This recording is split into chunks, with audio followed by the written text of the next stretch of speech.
என்றும் நேசமணி சமையலில் இன்றைக்கி நம்ம பார்க்க போகிற ரெசிபி வீடே மணக்கும் தக்காளி ரசம் தாங்க பண்ணியிருக்கிறோம். சும்மா செம்ம டேஸ்ட்டாக செஞ்சு அசைத்திருக்கேங்க. இது வரைக்கும் நான் தக்காளி ரசமே பண்ணினதில்லைன்றவங்க கூட இந்த வீடியோவை பார்த்து நான் என்னென்ன அளவுகள் கொடுத்துருக்கனோ அதை ஃபாலோ பண்ணிங்கன்னா நீங்களுமே உங்கள் வீட்டில் செம்மையாக செஞ்சு அசத்தலாங்க. அதை பார்க்குறதுக்கு முன்னாடி இன்றைக்கி பிறந்தநாள் மட்டும் திருமண நாள் கொண்டாடுற எல்லோருக்குமே என்னுடைய வாழ்த்துக்கள். இப்போ வாங்க நம்ம ரெசிபி எப்படி பண்ணலான்னு பார்த்துடலாம். நான் இன்றைக்கி 6 தக்காளி பழத்தை எடுத்து கட் பண்ணி வச்சுருக்கேங்க.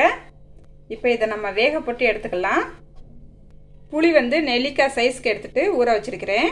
தக்காளி ரசத்துக்கு புளி கம்மியாக தான் சேர்க்கணும். நம்ம தக்காளியே வேக போட்டுக்கலாங்க. பாருங்கள், ஒரு பாத்திரத்தில் 1 கப் தண்ணி சேர்த்துக்கிட்டேங்க. தண்ணி கொஞ்சம் கொதி வரப்போகுது. இந்த நேரத்தில் நம்ம தக்காளி பழத்தை சேர்த்து இல்லை ஒரு 2 நிமிஷத்துக்கு வேக விட்டுடலாங்க.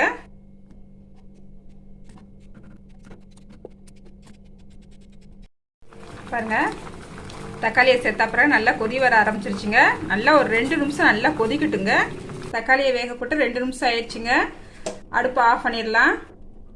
பாருங்க, தோலெல்லாம் மேலாப்பில் அப்படியே வந்துருச்சு. பாருங்க, இங்கே பாருங்க, அப்படியே கலண்டு வந்துருச்சு தக்காளியோட தோல். இங்கே பாருங்க, எல்லா தக்காளியிலையுமே தோல் தனியாக வந்துருச்சு. பார்த்தீங்களா? இதுக்காண்டி தான் நம்ம வேக போட்டுக்கிறோம்.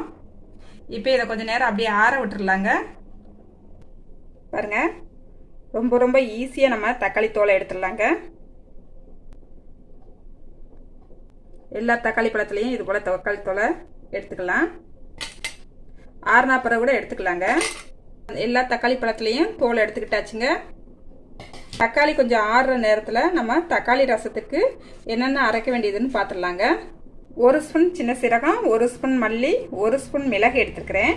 இப்போ இதை ஒரு ஜாருக்கு மாற்றிடலாங்க. கொஞ்சமாக வெந்தயம் சேர்த்துக்கலாங்க. வெந்தயம் இந்த அளவுக்கு சேர்த்தா போதும். இப்போ இதை நல்லா கொரகொரப்பாக அரைச்சி எடுத்துக்கலாங்க. பாருங்கள், இந்த அளவுக்கு நல்லா கொரகொரப்பாக அரைச்சி எடுத்துக்கோங்க. ரொம்ப வலுவலுன்னு அடிச்சிடக்கூடாதுங்க. இப்போ இதுலேயும் கொஞ்சம் கருவேப்பிலை சேர்த்துக்கலாம். பாருங்கள், இந்த அளவுக்கு பூண்டு சேர்த்துக்கலாங்க. இப்போ இதையுமே கொரகொரப்பாக அரைச்சி எடுத்துக்கலாம். பாருங்கள், நல்லா அரைச்சி எடுத்தாச்சு. இப்போ அரைச்ச உடனேவும் நம்மளுக்கு ரசம் இப்பயே வந்துருச்சுங்க. நம்ம ஒரு பாத்திரம் எடுத்துக்கிட்டாச்சு. ஃபஸ்ட்டு இதில் நம்ம ஊற வச்சுருக்கிற புளியை சேர்த்துக்கலாங்க. புளியை சேர்த்துட்டு நல்லா புளியை ஃபஸ்ட்டு கரைச்சி எடுத்துக்கலாம். பாருங்கள், புளியை நல்லா கரைச்சிக்கிட்டாச்சு. இதுக்குள்ளே உள்ள இந்த சக்கையை மட்டும் நம்ம எடுத்துக்கலாங்க. அதோட நம்ம வேக வச்சுருக்கிற தக்காளியை சேர்த்துக்கலாங்க. இதுலேயும் கொஞ்சமாக மல்லிச்செடியும் கிள்ளி போட்டுக்கலாங்க. நல்லா இந்த மாதிரி தண்டோடையே போட்டுக்கலாம். பாருங்கள், ரசத்துக்கு அரைச்சி வச்சுருக்கோம் பாருங்கள். இதிலிருந்து கொஞ்சமாக சேர்த்துக்கலாம். பாருங்கள், தக்காளி மல்லிச்செடி நம்ம அரைச்சி வச்சுருக்கிற அந்த ரசம் விழுது எல்லாத்தையுமே நல்லா சேர்த்து பிசையும் போத இந்த ரசத்துக்கு டேஸ்ட்டு அப்படி ஒரு டேஸ்ட் வருங்க. தக்காளியை நல்லா மசிச்சு பிசைஞ்சுக்கிட்டாச்சுங்க. கொஞ்சமாக தண்ணி சேர்த்துக்கலாம். நம்ம தக்காளி வேக வச்சோம் பாருங்க, அந்த தண்ணியும் சேர்த்துக்கலாங்க. கொஞ்சமாக உப்பு சேர்த்துக்கலாங்க.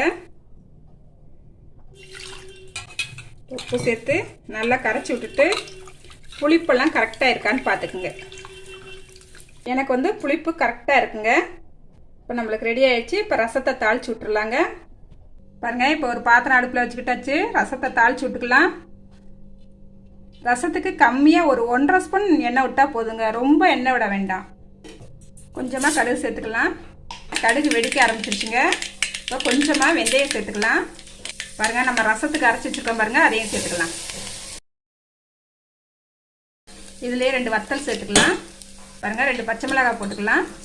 நல்லா வாசமாக இருக்குங்க. பாருங்கள், கொஞ்சமாக மஞ்சத்தூள் சேர்த்துக்கலாங்க. ஒரு 1/4 ஸ்பூன் பெருங்காயத்தூள் சேர்த்துக்கலாம். நல்லா வதக்கி விட்டுக்கலாம். பாருங்கள், இப்போ நம்ம ரசத்துக்கு கரைச்சி வச்சுக்கிறத சேர்த்துக்கலாங்க.